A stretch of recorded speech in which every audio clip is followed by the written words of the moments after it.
পেঁয়াজ উৎপাদন করতে খরচ 25 টাকা 15 টাকাতে বিক্রি করছে। ধান উৎপাদন খরচ মন প্রতি 1200 টাকা, সেখানে 1000 টাকায় বিক্রি করছে। কৃষকরা জানতে চায় এই বাজেটে তাদের উৎপাদিত ফসলের ন্যায্য মূল্য পাবে কিনা। আলোচনায় অংশগ্রহণ করবেন মেহেরপুর 1 আসন থেকে নির্বাচিত মাননীয় সদস্য জনাব মোহাম্মদ তাজ উদ্দিন খান। মাননীয় স্পিকার, সাধারণ মানুষ বোঝে না জিডিপি কি জিনিস, মুদ্রাস্ফীতি কি জিনিস, কর কি জিনিস। সাধারণ মানুষ জানতে চায় এই বাজেটে যে গ্যাস সিলিন্ডারের দাম কিছুদিন আগে 1250 থেকে 1950 টাকা হলো, তার দাম কতটুকু কমেছে।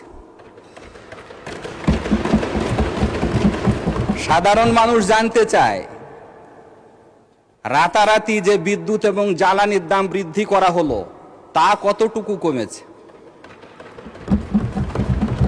চাষিরা জানতে চায় তাদের চাষের জন্য যে পর্যাপ্ত সারের প্রয়োজন, আজকে এই সময়তে পাচ্ছে না। আমার কাছ থেকে এলাকার মানুষ বারবার খোঁজ নিচ্ছে পাওয়া যাবে কিনা।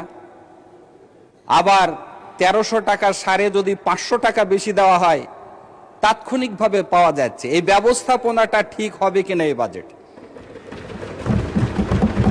মাননীয় স্পিকার,